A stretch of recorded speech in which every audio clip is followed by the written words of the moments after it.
Bueno, estamos de vuelta. Mientras vamos esperando a los demás compañeros, acaba de culminar la primera etapa de la primera parte de la sesión de estadística. Entonces vamos a continuar en instantes respecto a lo que hemos quedado en la parte de la representación gráfica de población y muestra.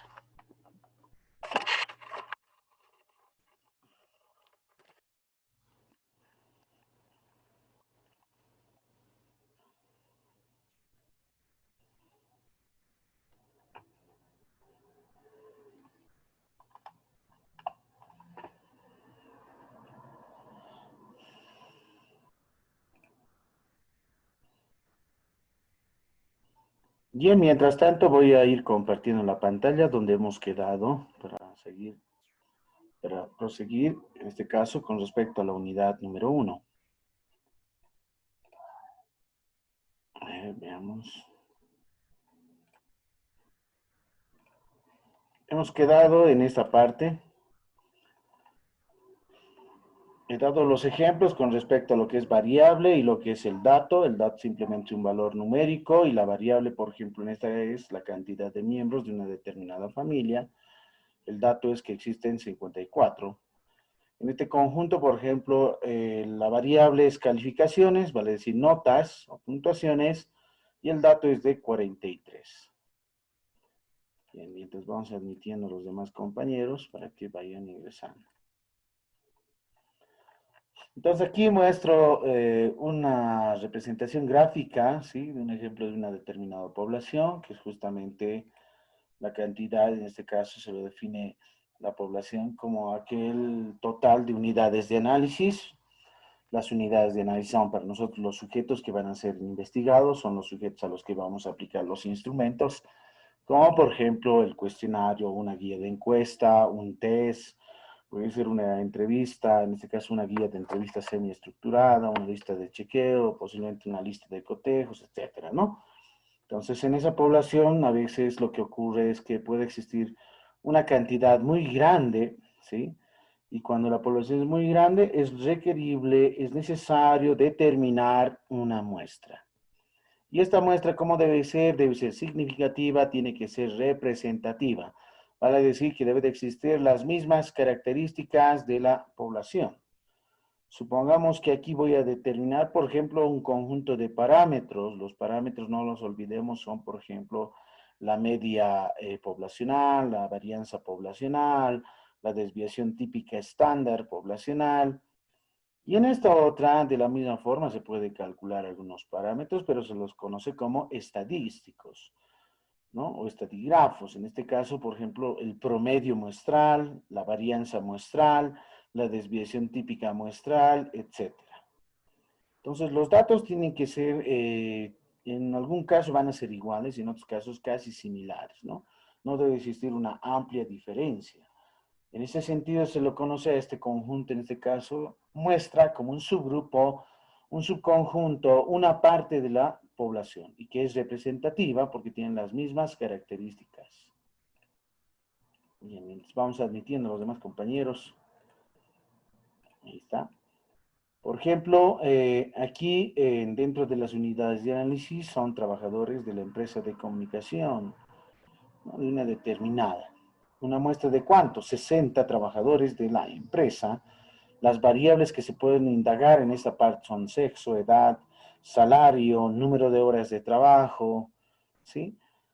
Entonces son varias variables las que se pueden ir estudiando, dependiendo obviamente, esto va a depender mucho qué tipo de investigación vayamos realizando.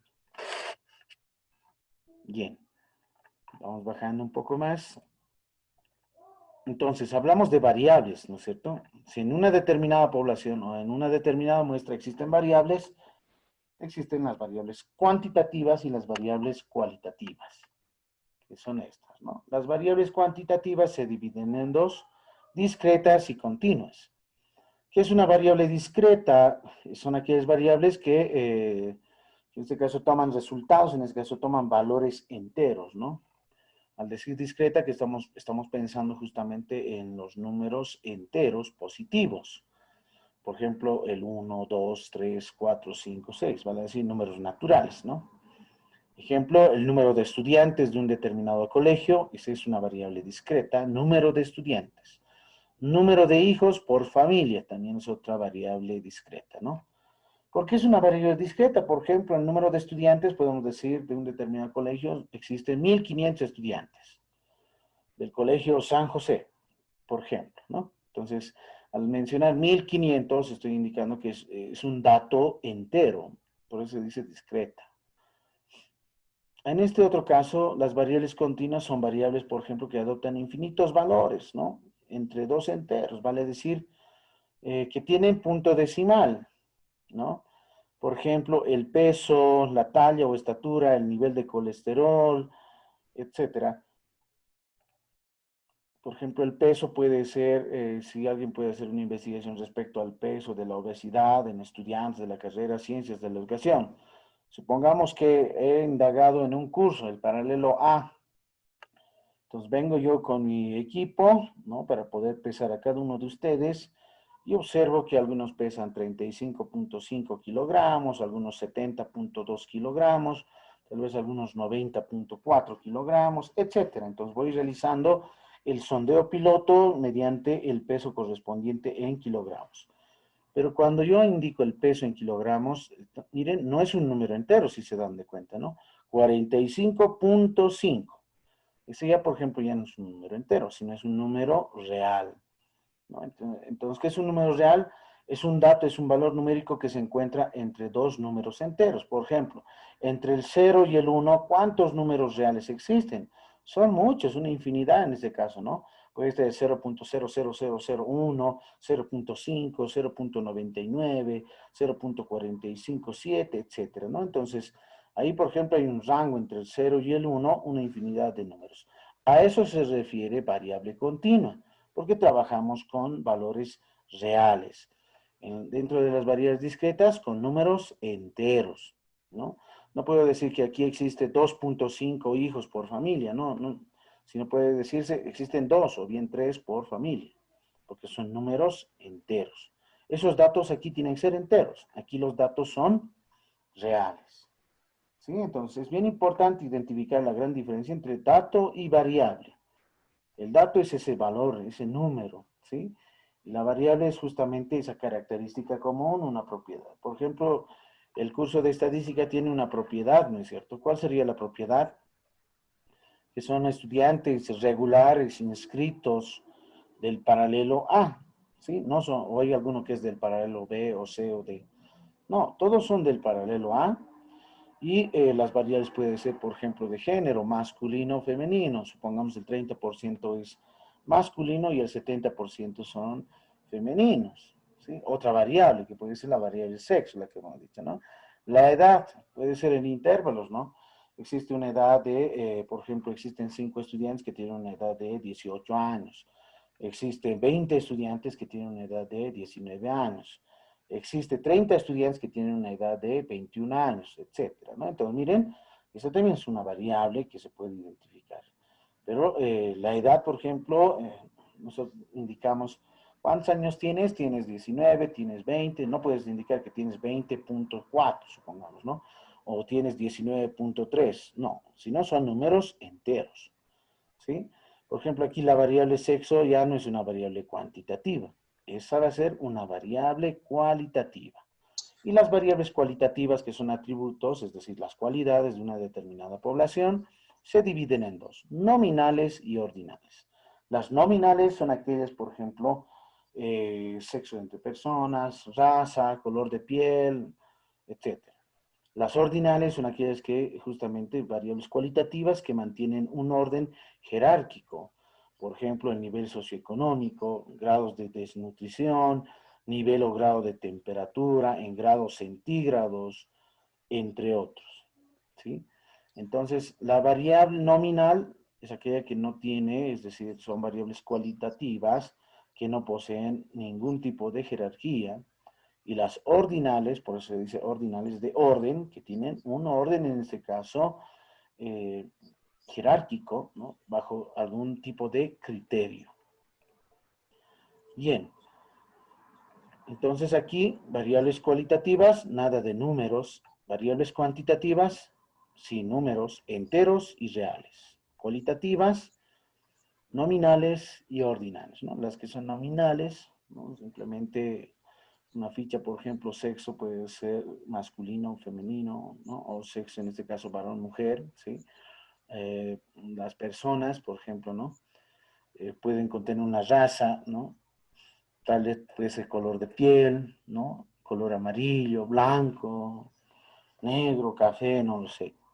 Entonces ahí tienen, por ejemplo, variables nominales cualitativas. En general, aquí tengo un cuadrito que lo he generalizado, un esquema. Variables cuantitativas y hemos hablado de las variables cualitativas. Dentro de las cuantitativas existen dos, continuas y discretas. En las cualitativas, dos, nominales y ordinales. Por ejemplo, las continuas se van a trabajar con intervalos, ¿no? Como hemos indicado el peso, por ejemplo. ¿Sí? Dentro de las discretas, la cantidad de, o el número en este caso, ¿no? Número de hijos, número de empleados, número de asignaturas, ¿no? Número de mesas, número de sillas, etcétera, ¿no? Un número que es entero. En las continuas, que tienen justamente números reales, ¿no? Peso, estatura, temperatura, energía, etcétera. En las variables cualitativas, nominales, hemos mencionado, por ejemplo, el color de piel, ¿no? Puede ser el color de una determinada marca de ropa, ¿sí? Puede ser café, verde, rosa, azul, anaranjado, morado, etcétera. En las ordinales, la característica o las cualidades, ¿no? Aquí se los conoce mayormente en las investigaciones, las categorías, ¿sí? Cuando ustedes van a ver una investigación de tipo de enfoque cualitativo, bajo el paradigma interpretativo o naturalista, categorías. Cuando ustedes trabajan bajo un enfoque netamente cuantitativo de investigación, a eso me refiero, ¿sí? Entonces será un paradigma positivista o pospositivista. Aquí vas a conocer variables, aquí las conoces como categorías. Si aquí existen variables, se subdividen, dijimos, en la matriz de operacionalización por ejemplo, dimensiones, indicadores. Y en esta parte lo vas a ver lo que son las categorías, subcategorías y los identificadores. Entonces hay dos, fíjense, bajo los tipos de variables se van de manera genérica desprendiendo bajo los dos tipos de enfoques de investigación que se van a ir trabajando a posterior. Bien, aquí tenemos un concepto de la población que lo he extraído justamente de Rufino Moya y lo vamos a designar con la letra N mayúscula. ¿Sí? Ahí está. Esta es la población en conjunto. Nosotros trabajamos dentro del área educativa con elementos y estos elementos son las unidades de análisis. Cada una unidad de análisis es un sujeto, un individuo. Entonces nosotros vamos trabajando con ese tipo de, en este caso con sujetos, ¿no? Dentro del área educativa nosotros trabajamos con sujetos. Rufino Moya lo define, por ejemplo, la población como aquella colección de todos los individuos u objetos, o pueden ser observaciones, que se poseen al menos una característica común. Las características serán edad, serán peso, serán el tipo de persona, tendrán un nivel socioeconómico, ¿no? Serán de algún determinado estrato o clase social. Entonces tienen una característica. Ejemplo de poblaciones. Muy bien, estudiantes de la carrera de Ciencias Políticas UPEA. ¿Cuál es la característica aquí? Que es estudiante inscrito de la carrera de Ciencias Políticas y que pertenece a la UPEA. ¿Cuántos son? ¿Cuánto es el dato? 1500. Vamos al siguiente. 190 docentes titulares de la carrera de Psicología de la Universidad Mayor de San Simón. ¿Cuál es la variable? La variable es de que sea docente, obviamente titular, ¿no? Que pertenece a la carrera de Psicología de la UNS. ¿Cuántos son? ¿Cuánto es el dato? 190. Este dato es justamente el número, ese es N, ¿sí? N es el conocido como el tamaño de la población. Ojo. 8 jueces del Departamento de La Paz. ¿Cuál es la característica? Juez del Departamento de La Paz, ¿sí? ¿Cuántos son? 8, ese es el dato. Vale decir que la población es N igual a 8. 50 médicos del Hospital Obrero. La característica es de que sea médico y que trabaje en un hospital obrero. ¿Cuánto es el dato? 50. Entonces, ese es ejemplo de poblaciones. Ahora, hablamos de poblaciones, tipos de poblaciones. Pueden existir poblaciones finitas y poblaciones infinitas. Aquí está un punto muy clave y en algunos libros, por ejemplo, de estadística, mencionan que población es lo mismo que universo, o a veces lo conocen como universo poblacional. Entonces hay una diferencia grande, ¿no? Se dice solamente población a una población finita. ¿Qué es una población finita? Es aquel conjunto de elementos que se puede enumerar, tiene un valor mínimo y tiene un valor máximo, vale decir, tiene un punto de inicio y un punto final. Supongamos en la asignatura de estadística, ¿cuántos tenemos? Voy a ir contando entonces, ¿no es cierto? Voy contando 1, 2, 3, 4, 5, etcétera, ¿no es cierto? Llegando hasta el final. Y en total son 30. Tiene un punto de inicio y tiene un punto final. Ese, por ejemplo, es una población finita, ¿sí? Tiene un valor mínimo y tiene un valor máximo. Entonces, una población finita se puede contar, tiene un número ilimitado, en este caso, limitado, ¿sí? Aquí hay un error de typeo, limitado de elementos. El ilimitado es justamente la población infinita. Ilimitado, ¿por qué? Porque tiene un punto de inicio, pero no tiene un punto final, es decir, una cota superior. Yo puedo ir contando, por ejemplo, la cantidad de automóviles que pasan en el tránsito del peaje. 1, 2, 3, 4, 5, 6, 7, 8, 9, 10, etcétera. Y sigo contando todos los días, ¿no? Los 365 días del año. ¿Cuántas movilidades han pasado por el peaje? Son varios, ¿no es cierto? Y no para de contar. Por ejemplo, ahí no se tiene un valor, por ejemplo, máximo en este caso. No tiene un límite superior, ¿no? O, por ejemplo, puede ser la cantidad de estrellas que existen en el universo. ¿Cuántos existirán estrellas en el universo? Son varios, infinitos, ¿no? Otro ejemplo puede ser la cantidad de virus o de bacterias que existen en alguna determinada enfermedad, ¿no? De alguna determinada pandemia, se podría decir, y son varios, ¿no? Una infinidad de bacterias, ¿sí? El crecimiento, por ejemplo, de estas enfermedades son de función creciente, ¿no?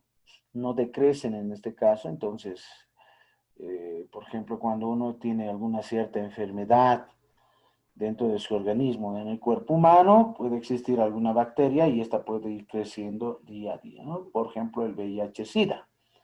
Esa va justamente consumiendo a todo el cuerpo humano hasta degenerar justamente a todos los órganos y llegar a fallecer, ¿no es cierto? Entonces, dentro del cuerpo de una persona que tiene VIH-Sida, probablemente tiene más, en este caso, ¿no? Más virus que han podido, en este caso, terminar con la vida del ser humano.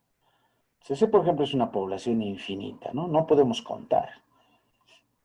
Otra población infinita, ¿cuál sería dentro de nuestra realidad? Entonces, miren, dentro de las áreas, por ejemplo, del área de medicina, enfermería, lo que es la biofarmacia, etcétera, se trabajan mayormente con poblaciones infinitas. O como es la parte de esto de lo que es la economía, la administración, la producción agrícola, por ejemplo, cuántas semillas de grano de soya, por ejemplo, en Santa Cruz se van produciendo por día, por semana, al mes, al año, son varios. ¿Sí? Y no se puede parar en ese caso, ¿no? No para de contar. Pero una población finita es, por ejemplo, una cantidad pequeña, numerable, ¿sí? Y aquí tengo un esquemita, el universo es más grande, muy extenso, la población es algo limitado y la muestra es una representación que debe estar dentro de la población, no fuera de la población, ¿sí? Dentro, porque es una parte, un subgrupo. Entonces ahora definimos qué es una muestra. La muestra la hemos definido justamente y Rufino Moneo lo define como la muestra es una parte o un subconjunto representativo de la población. Al decir que es representativo, estoy realizando justamente un método estadístico para poder realizar este procedimiento de selección. No olvidemos que el método, según Rosana Barragán, lo define como una secuencia lógica de pasos a seguir. Para este procedimiento, el objetivo va a ser seleccionar, ¿no?, los elementos, los sujetos, los individuos representativos de una determinada población para una determinada investigación que voy a ir realizando a futuro. Entonces, este procedimiento de selección se lo llama muestreo. Entonces, ¿el muestreo qué es? El muestreo es justamente ese procedimiento sistemático para la selección de los sujetos, en realidad para obtener la muestra. A la muestra la vamos a definir, en este caso se le va a asignar con la letra N minúscula, ¿sí? Ejemplo de muestras.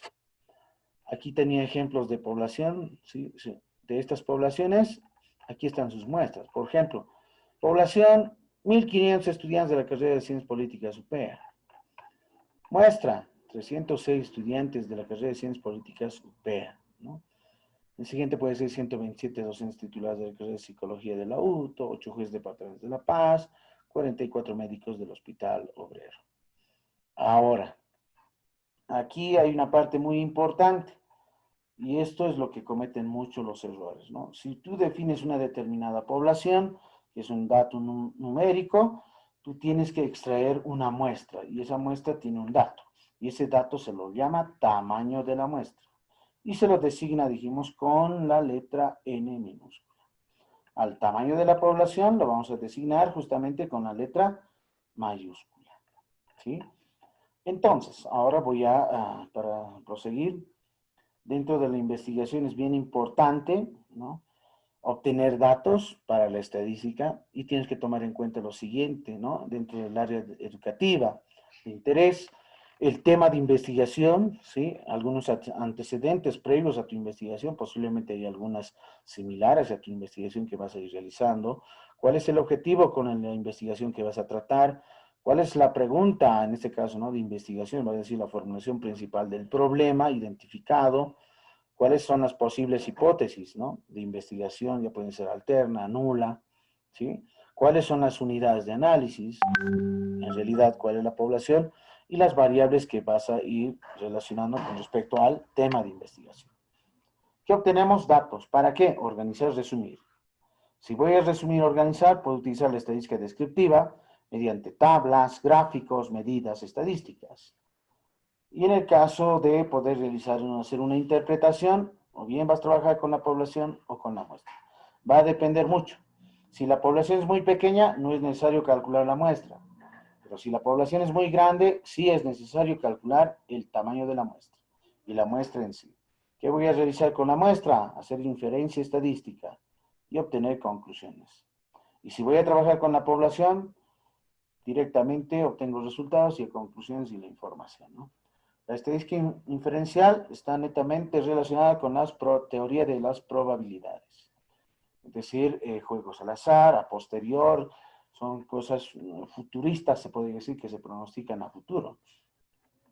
Por ejemplo, el día de hoy va a ser un día muy soleado, ¿no? Estoy diciendo algo que mayormente en los climas, si ustedes ven en los noticieros, siempre van mencionando, ¿no? El día de hoy, el día de mañana, y no sabemos si en realidad va a ser un día soleado el día de mañana, o tal vez va a llover, o tal vez va a nevar. Entonces, la teoría de estadística inferencial habla de probabilidades. Puede ser, probablemente, posiblemente. Bien. Y entramos aquí dentro del método, de las etapas del método científico, que es una parte muy importante porque la estadística está relacionada con esto, con hacer una observación del fenómeno que vamos a ir estudiando, una formulación, en este caso, de varias hipótesis que puedan explicar estos hechos observados y la verificación misma de las hipótesis, ¿no? Son tres pasos que justamente el Bertrand Russell las va definiendo en el libro de Rufino Moya. Los que tienen este libro pueden ir consiguiéndolo, es muy bueno, les va a servir mucho, la gran mayoría de las carreras van utilizando, pero hay que ver justamente en el sentido de los aportes. Si alguien tiene el libro de Víctor Hugo Chungara Castro, mucho mejor también, no hay ningún problema, también lo vamos a utilizar, ¿no? Entonces, el método estadístico relacionado justamente con el método científico de la investigación tiene dos tipos de razonamiento, deductivo e inductivo. El deductivo, este método, es justamente el procedimiento o razonamiento lógico que parte de lo general a lo particular. Este tipo de razonamiento matemático se utiliza para formular hipótesis generales de un determinado problema y deducir particularidades por este razonamiento. Por otro sentido, el método inductivo se realiza justamente a partir de observaciones particulares de ciertos fenómenos que vamos a ir estudiando para intentar deducir reglas generales, ¿sí? Es decir, en este caso, reglas generales, leyes generales que posiblemente sirvan o sean aplicables. Este método se aplica en la estadística inferencial. El método deductivo en la estadística descriptiva. En la carrera se lo conoce estadística 1 y en la carrera también se lo conoce estadística inferencial como estadística 2, que lo van a ver el siguiente semestre. Ahora bien, antes de ir relacionado con investigación y paradigmas, que es bien importante, que posiblemente algunos no lo hayan visto muy bien dentro de lo que era la asignatura, en este caso investigación 1, investigación 2, esta parte es muy importante y lo voy a ir explicando a la siguiente sesión del lunes. Ahora lo que voy a hacer es algo bien importante que está también dentro de las actividades determinar, y les he mostrado un video el día miércoles, les he enviado, consiste justamente en un software estadístico. Este es el software estadístico que lo he diseñado para el cálculo del tamaño de las muestras, ¿sí? Y esto lo vamos a ver, y esto va a ser más útil en la unidad número 2, ¿no? Para poblaciones infinitas, finitas, estimación de medidas, ¿no? Entonces aquí lo único que hay que utilizar en este software es ingresar haciendo un clic y llenar los datos, nada más. No es necesario estar utilizando la calculadora y hacer todo ese tipo de análisis. Esto nos va a efectivizar justamente para la parte de la construcción de tamaños de muestra. Bien, voy a ingresar a lo que dice población finita, ¿sí? Tamaños de muestra para población finita. Y obtenemos este cuadro que, como se puede observar, ¿no? El tamaño de la muestra justamente para poblaciones finitas menores o iguales a 30.000, o que puede ser obviamente numeradas. Esta es la fórmula que se utiliza. Z se lo conoce como el nivel, aquí está, el nivel de confianza, ¿sí? Z al cuadrado, por P, que significa la probabilidad de éxito, la probabilidad de ser elegido. Q es la probabilidad de fracaso, probabilidad de no ser elegido. N es el tamaño de la población. Y E, que están viendo aquí, E al cuadrado, significa el error estimado o error de muestreo. Bien.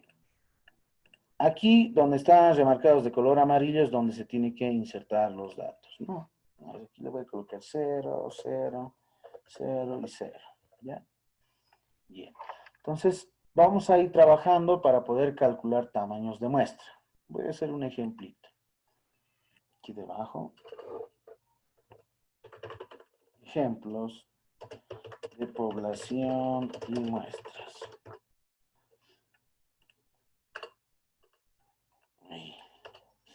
Bien. Entonces, en una de las actividades, por ejemplo, dice, mencione ejemplos de población y muestra. ¿Sí? Aquí voy a mencionar algunos ejemplos de población y muestra. Supongamos que estoy realizando una investigación y he observado que la cantidad de esa población es de 200 estudiantes, ¿sí? Del sexto de secundaria, de la unidad educativa, a ver, Pretel, estoy inventando, ¿ya? Ahí está, un ejemplo. Aquí, a ver si lo copiamos, lo voy a copiar mejor aquí. Hago control C, control V. Aquí lo voy a colocar población. Y aquí voy a insertar lo que es la muestra. Muestra. Ahí está. ¿Cuánto tiempo tenemos? Creo que se nos vaya el tiempo. La muestra. Ahora aquí la muestra en realidad va a ser n minúscula, ¿sí? El dato. Voy a hacer un control C y un control V. Aquí va a ser n minúscula, pero no van a ser 200, ¿no? Entonces voy a dejar un espacio. ¿Qué hay que hacer? Hay que calcular el tamaño de la muestra. En el siguiente caso, n igual a un número grande, supongamos 1800 estudiantes de la carrera de física. Guión P. Ahí está, ¿no? Estos datos, ¿de dónde lo extraes? Tienes que ir a Cardex y te dan la cantidad de datos, ¿no? Tienen que ser reales. Ahora la muestra, n minúscula. ¿Cuántos serían? ¿1800? No, hay que calcular. Otro ejemplo, a ver. N igual a ¿cuánto? ¿Qué tal si es 20 nada más, no? 20 niños y niñas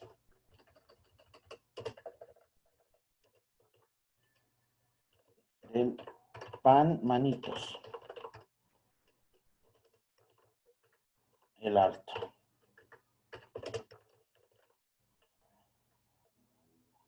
Ahí está. Esa es mi población.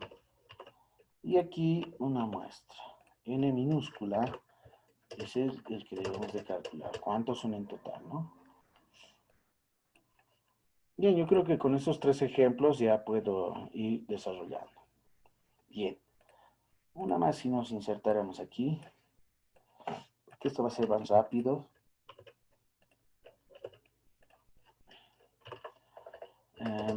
Aquí ya puedo colocar, por ejemplo, ¿qué tal si son docentes del cuarto semestre? Carrera, Ciencias de la Educación.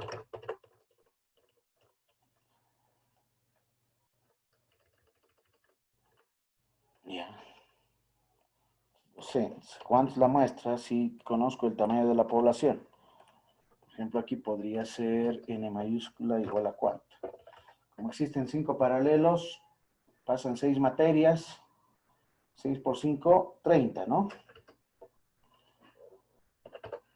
Ahí está, 30 docentes del semestre, ¿no? Ya que recién de educación. Ya está. ¿Qué hay que calcular aquí? Los tamaños muestrales, n minúscula. ¿Sí? Lo voy a agrandar un poco más para los que no pueden observar. Tengo 7 minutos, aceleramos. Ahora, ¿qué voy a hacer? Vamos aquí. Tamaño de la población, dice. Insertas el dato. ¿Cuánto es? N igual a 200. ¿Ya? 200. Ahora, probabilidad de éxito, ¿cuánto es? Las probabilidades, mayormente aquí está, y están remarcados de color verde, se utilizan en todas las investigaciones al 50%, ¿ya? Es decir, 0.5. Esta parte de manera automática se ha generado. Vamos al nivel de confianza, de confiabilidad. Se trabajan, por ejemplo, de 90% hasta un rango de 99%. Y el más usual en los estudios de investigación es el 95% de confiabilidad. Entonces, tú anotas 95. ¿Cuánto es el error de estimación? Hemos dicho 5%. Esto es 0.05, ¿no? Ahí anotas 5. Ya está. Insertado los parámetros. ¿Y cuántos son en total? 132. Entonces aquí va a ser ¿cuánto? Lo voy a marcar de color rojo. 132 estudiantes de secundaria, etcétera, ¿no? Ese es el tamaño de la muestra. De 200 sale 132. ¿Cómo lo he hecho? Aquí está. Con esta fórmula, esta es mi base de datos. Lo único que hago es hacer un control C. Voy copiando, ¿no? Y puedes llevar a un Paint, haces un control V, ahí está, haces un control C, y puedes ir a tu hoja de dónde ha salido esto, aquí debajito lo van a hacer, y ahí está, control V, la imagen, ¿no? Como he calculado el procedimiento. Pasamos al siguiente, dice 1800 estudiantes, ¿cuántos serán en total? A ver, veamos. Aquí, nuevamente, 1800, ahí está. P y Q tienen que ser los mismos, 50-50. ¿Qué tal si alguien va a trabajar el 90%? Puede trabajarlo, no hay ningún problema, ¿no? Puede ser 90%. ¿Y su error cuánto sería? Puede variar en este caso, ¿no? No olviden que la sumatoria de los dos tiene que dar 100%, esto sería 10% como máximo, ¿no? El error de estimación varía desde el 1% al 10%. El nivel de confianza varía del 90% al 99%. Y miren, hemos calculado el tamaño de la muestra, es igual a ¿cuánto? 65. Entonces lo que puedo hacer aquí es nuevamente guardar, ¿no? Los datos de entrada. Ahí está. Hago un control C. Voy a Paint. ¿No? Ahí, control B. Hago un control C. Y hago un control B. 65. Ahí está. ¿Qué tal si son 20 niños y niñas? Dicen. ¿Cuál es su tamaño de la muestra? Entonces anotamos ahora en nuestra aplicación que hay 20 niños. ¿Qué tal si quieres trabajar al 99% o 97%, digamos, ¿no? Si es 97, ¿cuánto sería su error? El 3%. Miren, si es 3%, son 20 en total, son los mismos 20, ¿no? ¿Qué tal si es al 5%? Miren, va reduciendo. En este caso el dato va a ser 19. ¿Qué tal si trabajamos al 10%? Miren, va reduciéndose más, el 17, ¿no? Entonces, lo más usual es el 3%, ¿no? No olviden que esta suma tiene que darnos 100. Estas otras dos, obviamente, 100, ¿no? Las probabilidades de éxito y fracaso siempre suman 100. Pues ahí está, ya tengo el dato. Son 20. Aquí entonces es 20. Y voy copiando mi imagen. Ahí está. 20. Pasamos al siguiente ejemplo. Dice 30 docentes. ¿Cuántos son en total su tamaño de muestra? Si son 30, entonces vamos aquí nuevamente. Aquí es 30. Aquí, ¿qué tal si trabaja al 93% o 92% de confiabilidad? Su error tendría que ser de 8, ¿no? Porque 92 más 8 es 10. Ahí está, perdón, 100, ¿no? Y tenemos, el total es de 24. Ese va a ser su tamaño de muestra, ¿no? Aquí va a ser, vamos copiando, 24.